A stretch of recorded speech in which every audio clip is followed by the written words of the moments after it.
I want to go over something that you and I had spoken about a couple of weeks ago, and I had said to you that with this book, I think that it can answer some other questions also. A lot of times if there's a person who has disabilities in a wheelchair or with leg braces, or even someone who's blind that's walking down the street, children tend to stop and look because they're curious. And as adults, a lot of times adults are like, don't stare at them, don't look. And so kids feel like they can't ask questions, so they can't find out the answers, and it becomes taboo. And I know that you said that Rolling with Nia was another way of opening up that communication for kids to ask the questions through reading the book that they otherwise wouldn't be able to get the answers to, because a lot of times those of us who aren't disabled feel that we're doing more of a service, and actually a disservice, to children by not allowing them to ask the question. And we talked about that. Could you talk a little bit about that, some of the kids you've met? Yeah, when we went to Providence Elementary School and spoke to second graders, and we read the book, and they had tons of questions, anywhere to like, how does Nia get on the wheelchair lift? And they were so eager and so wanting to, you know, hear all the answers. And they would ask me personal questions about my wheelchair, and they would ask me about my buttons on my chair. And when you spoke to them, you know, they knew a lot of people that use wheelchairs, whether it was, you know, their family member or some of their friends that lived in their neighborhood. They knew someone, at least maybe one or two people. And we would ask them, well, what do you do? And they said, we help them, we play with them. And like I said, little kids, small children, they're very accepting to kids, all kids. And Rolling with Nia plays a really good tool. It's used very well with, you know, opening that dialogue to asking questions and getting all those answers, so that when kids do go out in public, they won't be staring. They'll just think it's another person, just like my little cousin Allie. When we were watching the television, eating dinner one day, and there was a story about a gentleman who used a wheelchair who was a coach. And the first thing she said when she looked at the TV was, Auntie Dana, that's just like your chair.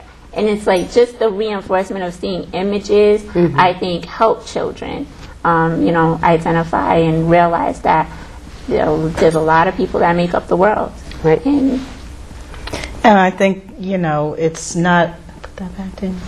It's not a good idea to hush children when they ask questions, because that kind of implies there's something bad. You know, when a child's curious and you say, shh, don't say that, you know, it's like, why, what's wrong? So, you know, you of course have to teach them to ask respectfully, but it's not a good idea when a child's curious about somebody with a disability to try to keep them from asking questions. Great.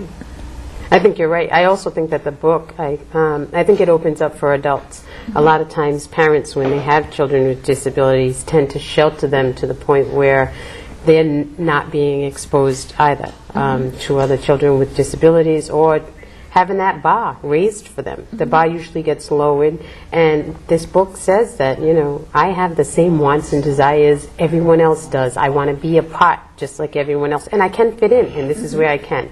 And you get creative, and you'll know your limitations or where you want to go and what you want to do. So allow children to explore that. I think it's great. I think you have different levels of markets to reach out to.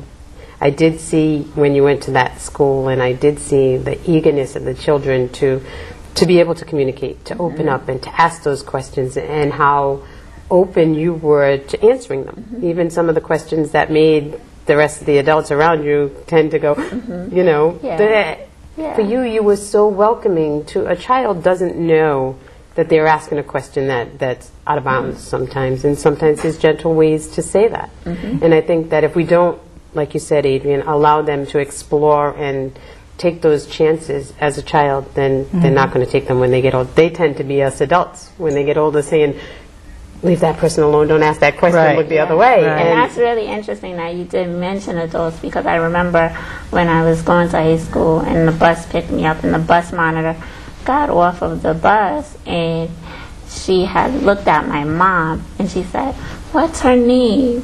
And my mom was like, she can speak for herself. So even just the myth behind, people with disabilities, like they're shy, they don't speak, or whatever the case may be, I think, rolling with Nia is good for, saying that Nia is just like everyone else. Dana is just like everyone else. And I think, yeah, we encouraged her, but Dana has always been extremely determined about everything. And when she was in high school and her teachers challenged her, she actually did a community service project at Hasbro. I don't know if you want to talk a little bit about that. With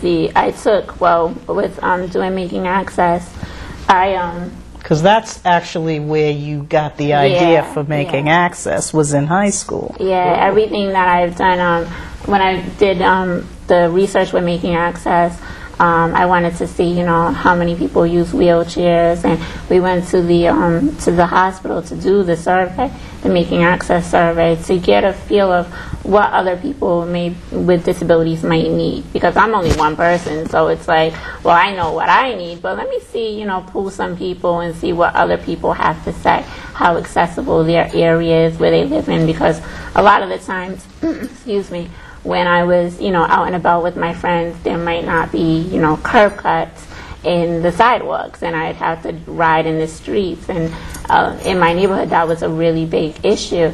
So I wanted to see, where I could make improvements and how I could be an advocate for this issue. So we developed the survey.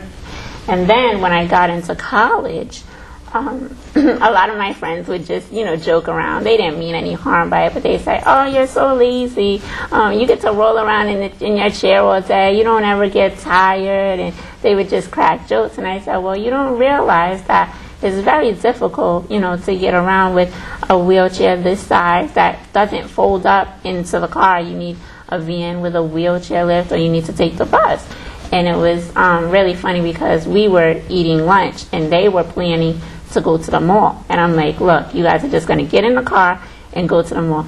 And at that point I said, let me come up with this idea called the Access Challenge.